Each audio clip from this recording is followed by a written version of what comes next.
Sibomana Atanazi. Mu byukuri amagambo amaze iminsi acisha ku murongo we wa YouTube ntabwo yavuzweho rumwe. Uyu munsi rero ayo magambo ye sibyo tugiye kuyareba mu buryo bukubiye mu nyuguti eshanu. Ubwo rero mind year, imyumvire yawe ku mateka y'u Rwanda ntabyo amagambo ya Muzehe Atanazi Sibomana agomba kwihungabanyaho. Muzehe Sibomana Atanazi, ibyo uri kuvuga ni biki? Ese uri kubwira abantu ibyo bazi aho uri kubibabwira mu buryo bari kumva uri kubigoreka, uri kubivuga uko bitakabaye, cyangwa uri kubabwira ibyo batazi bakeneye gusobanukirwa? Niyo mpamvu ubona benshi bari kwibaza ngo ibyo uri kuvuga ni ibiki? Nyakubahwa Muzehe Atanazi, amakuru cyangwa amagambo uri gutangaza, urimo kuvuga iki, urabona ari cyo gihe cyo gutangaza ayo makuru? Ese amagambo uri kuvuga by'umwihariko ku mateka y'igihugu, ariko especially kuri genocide yakorewe abatutsi, uri kuyavugira he? Ngo ninde ndabwira amagambo ngiye kuvuga? Inkotanyi ntabwo ngo zabonye genocide nubwo zayihagaritse. Ikibazo ni uwari uhari genocide utarigeze ayihagarika, cyangwa ikibazo ni uwo genocide yabaye akavaho yarari sibyo akaza agahagarika genocide? Ninde kibazo aho ngaho hagati? Aho igihugu kigeze nyuma y'imyaka 32 genocide yakorewe abatutsi ibaye muri iki gihugu cy'u Rwanda, amagambo uri gutangaza, uratekereza hari ibuye agiye gushyira ku iterambere uyu mwanya igihugu kigezeho, cyangwa uratekereza hari ibuye agiye kuvana ku iterambere igihugu kigezeho? Ceceka n'ibyawe byose, niba hari n'ibyo ufite ukaba utavuze uyu munsi ko hari ikibazo ufite kuri aba bombi bagiye gusezerana nta mugayo babonaho, biceceka iteka ryose, ntuzigere unabivuga.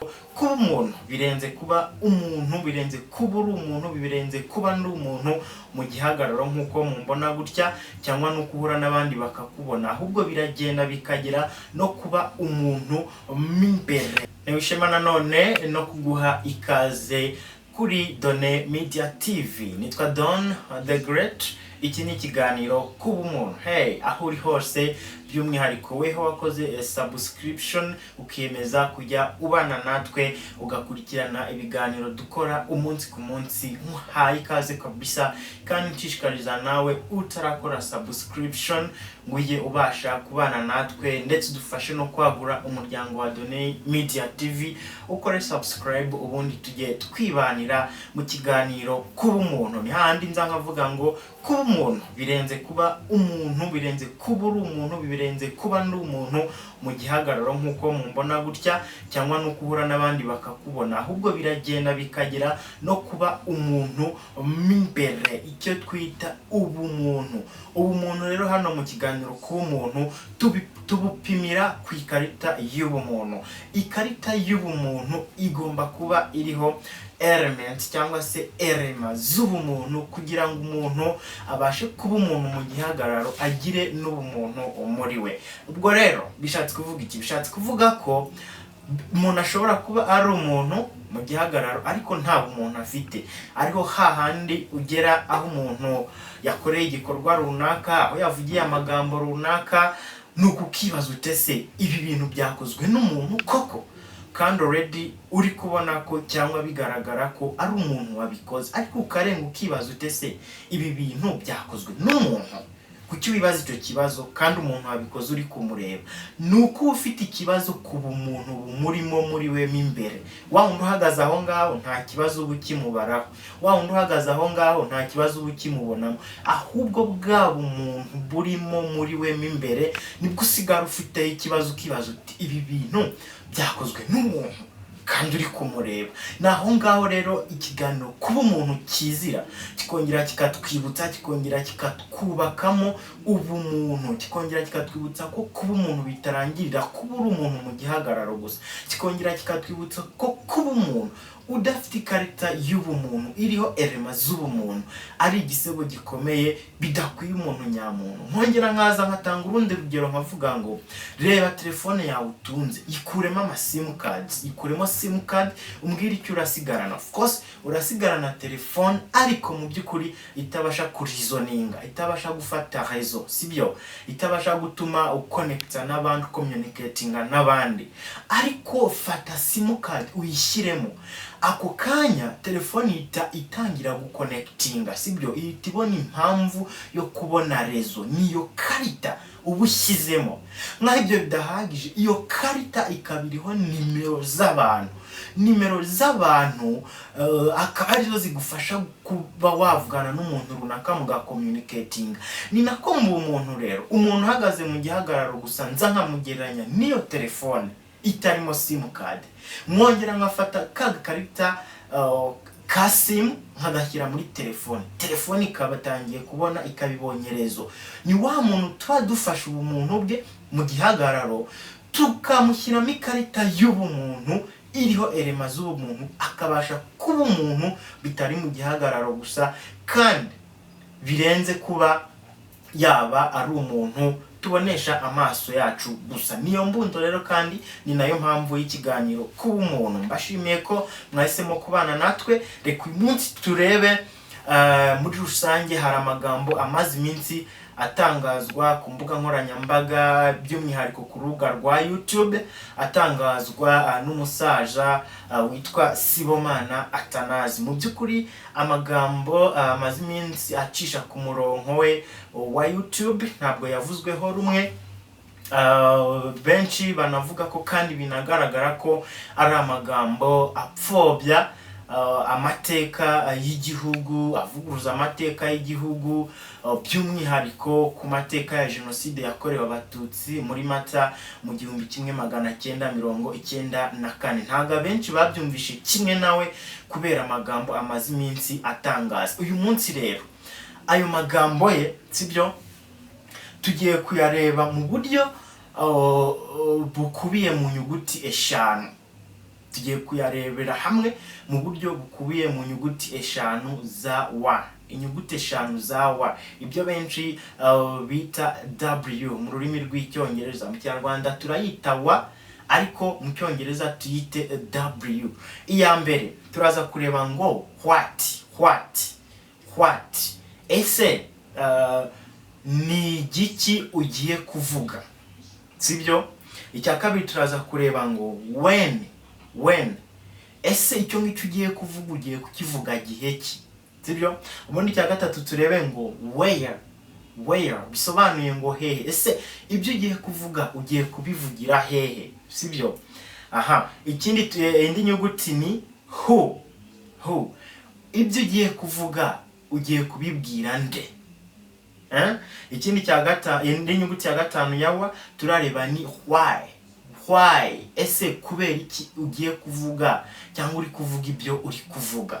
Naho ngaho rero turi buze kwibaza ngo uwitwa Muzehe Sibomana Atanazi, sibyo, amaze iminsi atangaza amagambo mu by'ukuri iyo wicaye ukayasesengura, ukayareba, ukayumva neza, wumva hari ikintu mu by'ukuri ahishe kandi by'umwihariko kizingiye kuri jenoside nk'uko nabivuze haruguru. Ariko se munyemerere twese hamwe nk'abantu kandi bafite ubumuntu tutagendera mu mujyo w'amagambo ye, sibyo? Ikindi kandi hatagira uwahungabanya cyangwa ngo amukure mu murongo w'igihugu washyizeho, murongo ngenderwaho. Amateka turayazi, nta kuntu umuntu yaza ngo avuge amateka mu buryo bwumvikanamo kuyapfobya cyangwa kuyagoreka, sibyo, ngo tumuhereze platform mu buryo ubwo aribwo bwose. Ubwo rero mind year, imyumvire yawe ku mateka y'u Rwanda ntabyo amagambo ya Muzehe Atanazi Sibomana agomba kwihungabanyaho. Icyambere reka twibaze nk'abantu kandi bafite ubumuntu buri ku ikarita yacu y'ubumuntu hariho element cyangwa se elema yo gushishoza. Niwe murebye, sibyo, niba avuga ko amagambo avuga ayazi ayasobanukiwe ibyo ari kuvuga bizi, reka turebe ya nyuguti ya mbere ya wa ariyo what. Ese Sibomana Athanase mzee, ibyo uri kuvuga ni ibiki? Ibyo uri kuvuga weho ubashije kubisobanura mu magambo yawe? Kuko ubundi iyo uvuze ikintu abantu ntibacyumve neza, nibwo bagaruka inyuma bakibaza ngo ese nguriya nkarya ari kuvuga ibiki. Kuko ushobora kuba uri kubabwira ibyo batazi bakeneye gusobanukirwa, cyangwa se uri kuvuga ibyo bazi ahubwo uri kubivuga nabi. Ubwo twibaze, sibyo? Muzehe Sibomana Athanase, ibyo uri kuvuga ni ibiki? Ese uri kubwira abantu ibyo bazi ahubwo uri kubibabwira mu buryo bari kumva uri kubigoreka, uri kubivuga uko bitakabaye, cyangwa uri kubabwira ibyo batazi bakeneye gusobanukirwa? Niyo mpamvu ubona benshi bari kwibaza ngo ibyo uri kuvuga ni ibiki? Wabaye iki? Wabikuye hehe? Niki cyakubayeho? Sibyo? What are you saying? Uri kuvuga ibiki? Nabyo bidahagije, tujye ku nyuguti ya kabiri ya wa, when, gihe ki? Ibyo uri kuvuga, ese ko wabaye umunyamakuru nk'uko bigarukaho, kandi mu by'ukuri niba hari umuntu w'umuhanga uburiho mu bijyanye no kuvuga amagambo, ni umunyamakuru. Arareba akavuga ngo ese iki ni cyo gihe cyo kuvuga amagambo ndi kuvuga? Iki cyaba ari cyo gihe cyo kutangaza aya makuru? Kuko nk'uko mubizi, inkuru igira igihe, inkuru iraba, inkuru igasaza, ikava wakaza izindi nkuru nshyashya. Ubwo nyakubahwa Muzehe Athanase, amakuru cyangwa amagambo uri gutangaza, urimo kuvuga iki, urabona ari cyo gihe cyo gutangaza ayo makuru? Wita ko ari amakuru y'ingenzi abantu batazi bagomba kumenya?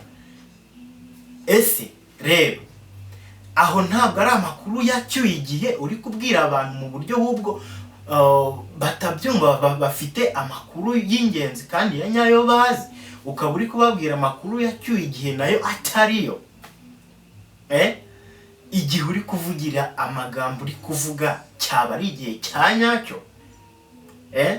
Nabyo bidahagije, reka turebe ngo where, inyuguti ya gatatu ya wa, where. Ese amagambo uri kuvuga by'umwihariko ku mateka y'igihugu, ariko especially kuri jenoside yakorewe abatutsi, uri kuyavugira he? Iki ntabwo ari cya gihe cya mbere ya 1994, aho umuntu yari kwicara akavuga kuri jenoside uko abishaka, akagoreka amateka uko abishaka, akavuga ibintu ahabyukiye, aho yumviye ari ngombwa akavuga. Iki ni igihe urubyiruko by'umwihariko, cyane ko ari nawo mubare munini w'abanyarwanda, nije twavutse tukigishwa amateka y'igihugu, twigishijwe cyangwa se tuzi aho igihugu cyavuye. Turi kuba mu gihe igihugu kigezemo kandi tunabona icyerekezo cy'igihugu. Ese aho uri gutangariza ayo makuru ni hehe? Ni muri icyo gihe cyashize cyangwa ni muri iki gihe cy'aka kanya? Nk'umuntu rero w'umunyamakuru, sibyo, wabaye umunyamakuru w'inararibonye nk'uko bigarukaho, kandi nk'uko benshi mu bagukurikiye babitangaza, wakagombye kwicara mbere y'uko uza ku rubuga ukavuga amagambo nk'ariya, ukabasha kwibaza iyi nyuguti ya gatatu ivuga ngo where. Ni hehe ngiye gutangariza amakuru ngiye kuvuga? Ni gihe ki? Ese ibyo ngiye kuvuga birakwiye? Ni ibiki? Sibyo? Nkaho ibyo bidahagije, turebe ku nyuguti ya kane ivuga ngo who, ari nacyo nari nkomojeho. Who bisobanuye ngo ninde ndabwira amagambo ngiye kuvuga. Ikintu ugomba kumenya nuko, sibyo, ntabwo nkuko nabigarutseho ruguru, amagambo uri kuvuga ari gukonsuminwa cyangwa se ari kwakirwa n'abantu bari mu kigero cy'imyaka yawe yo gusa.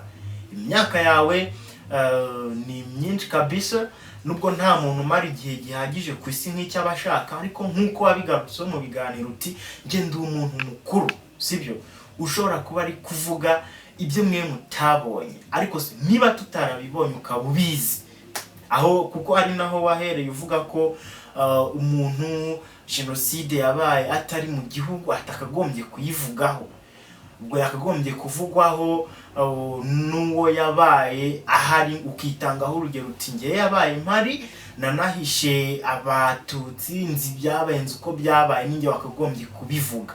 Ukarimo ukanavuga ngo inkotanyi ntabwo ngo zabonye jenoside nubwo zayihagaritse. Reka turebe ikintu hano giteye amatsiko. Ikibazo ni uwari uhari jenoside utarigeze ayihagarika, cyangwa ikibazo nuwo jenoside yabaye akavaho yarari, sibyo akaza agahagarika jenoside? Ninde kibazo aho ngaho hagati? Weho ikibazo kitande. Namwe mudukurikiye nk'abantu bafite ubumuntu bushishoza, ikarita z'umuntu zero elema yo gushishoza no kwanarayizinga. Ari uwaje, reka tubifate muri context muzehe Sibomana Atanazi yabivuze. Ari inkotanyi zaje, sibyo, zikaza mu gihugu kirimo kuberamo jenoside, abatutsi bari mu kwicwa, zigahagarika iyo jenoside ikarangira, sibyo? Ari n'uwitwa ko cyangwa nabitwa ko bari bahari, bari kubireba biba ntibabihagarike, ubwo ninde wakiswe ikibazo maho hagati?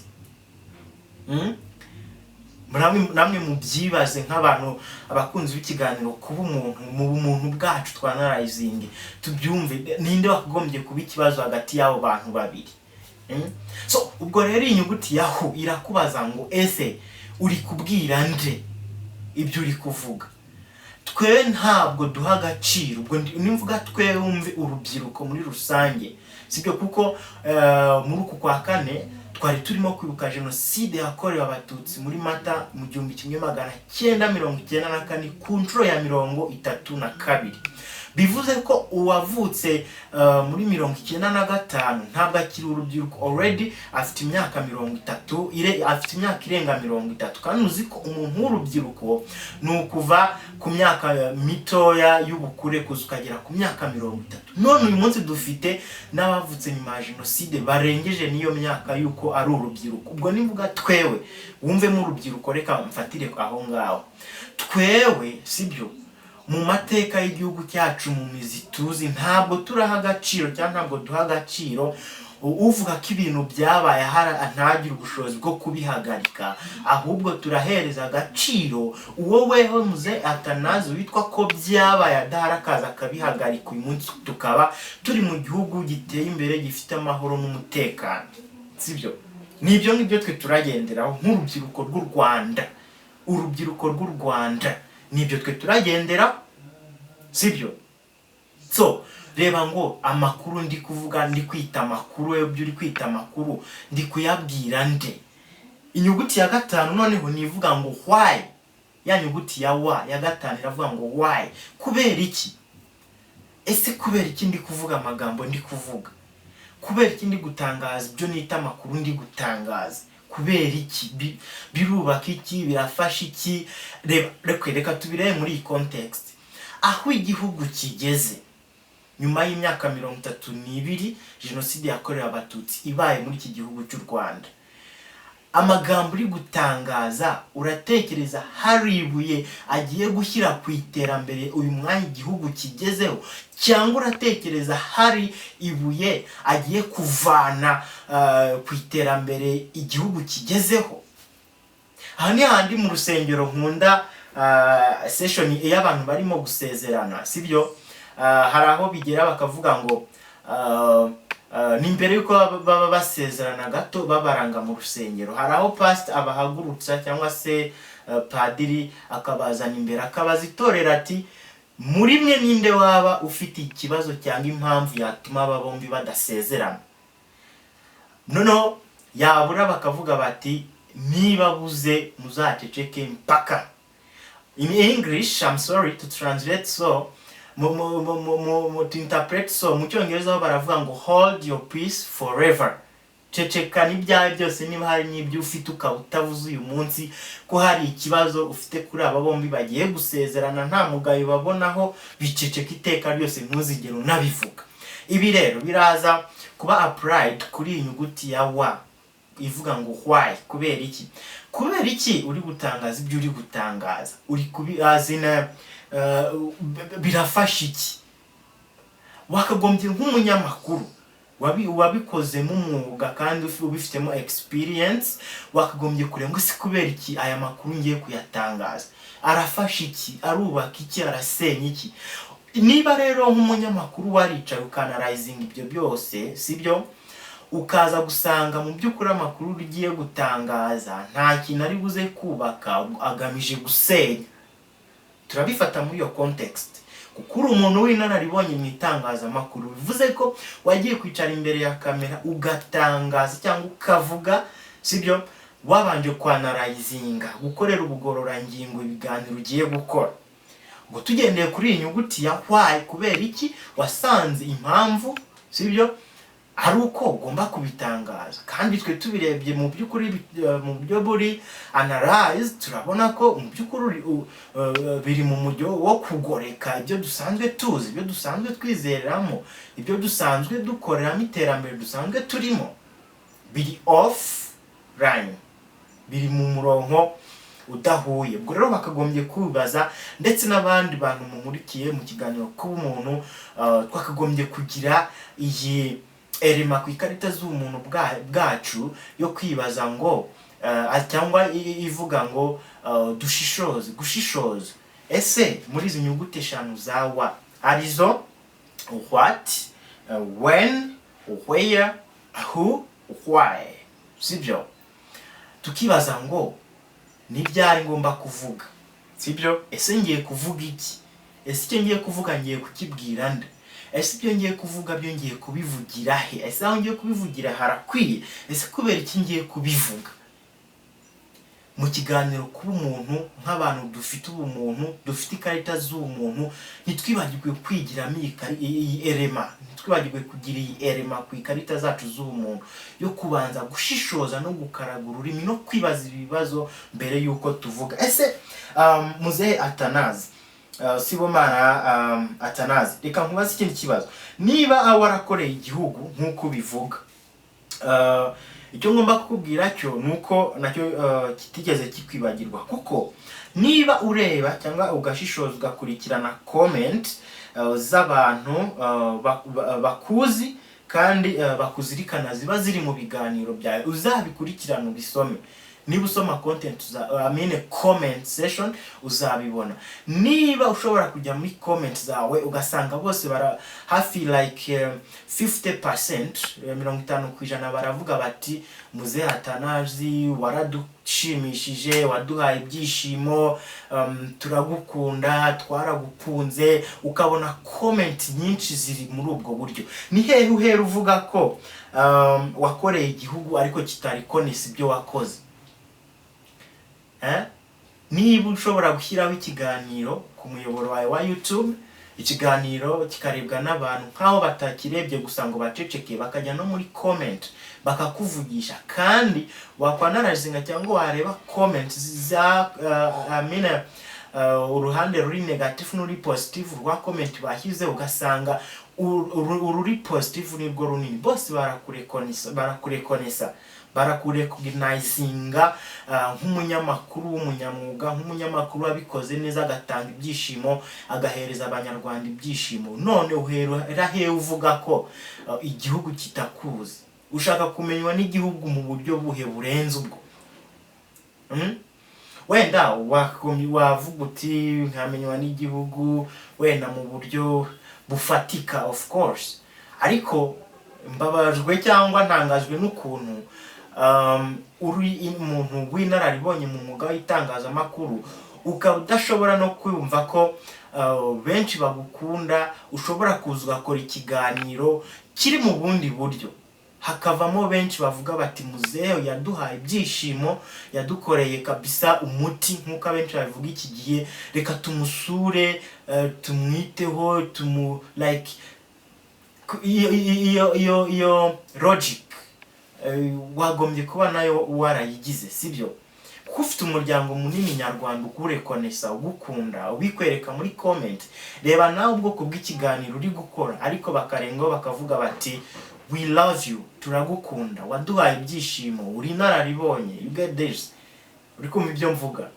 Wagombye kuba rero, ntabwo ndi kugukosora cyane ko wavuze ko abana wadrogo bada ya genocide badafite kuvuga ikintu, nta n'umwe ugomba kugukosora, ariko wirengagiza umugani w'abandi uvuga ngo igi ryahanye inyoni, sibyo?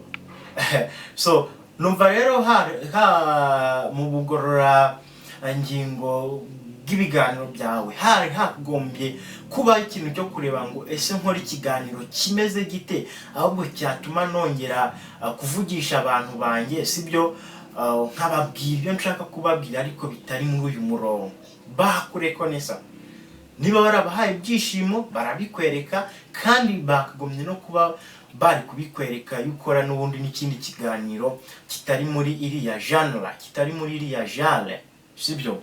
Ubwo rero ni nayo mpamvu nakavuze ngo niyo weho nk'umuntu wakwirengagizwa, niba wizeye kandi ukabuzi ko wakoze ibikorwa by'indashyikirwa bikaba bizirikanwa, byaba bitwaye iki? Niba wizeye ukabuzi ko wakoze ibikorwa by'indashyikirwa nk'uko bivuga, uvuga ko wakoze ibikorwa bikomeye ku maradiyo, televiziyo, whatever, niba weho wizeye ko wakoze ibikorwa by'indashyikirwa, sibyo? Ukaba wumva kabisa warakoreye igihugu, ukagihereza ibyo wakigombaga, ukagihereza imbaraga zawe, byo bitwaye iki niba weho wishima ko wakoze?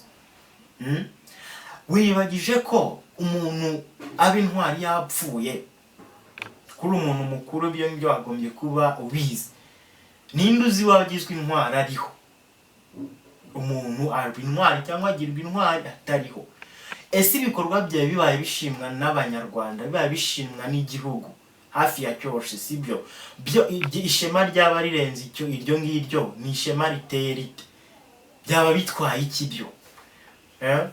Abantu bumvisha ikiganiro wakora gutakirimo bakavuga batariko iki kiganiro nubwo kimeze gutya cyaryohaga cyane kiri gukorwa na Muzehe Sibomana Athanase. Ibyo byo byaba bitwaye iki? Kuki utakumva ko hari uwakorwa ku mutima n'ikiganiro wakoraga ubu ngo atakiryoherwa nacyo kuko udahari, akagushaka, sibyo? Akakurekonesa mu buryo even buri financial, sibyo? Akakuremera, akagutamo, nkuko abenshi bavuga iki, bakoresha iyo mvuga iki gihe, sibyo? So ubwo rero muri rusange nagira ngo nk'abantu dufite ikarita z'umuntu kandi turenze kuba turi abantu mu gihagararo, nyamuneka tujya kuvuga, tujye tureba aho tugiye kuvugira ni hehe, tujye tureba ese ni iyihe mpamvu tugiye gutuma tuvuga ibyo tugiye kuvuga, ese ibyo tugiye kuvuga ni ibiki, ninde tugiye kubibwira, sibyo?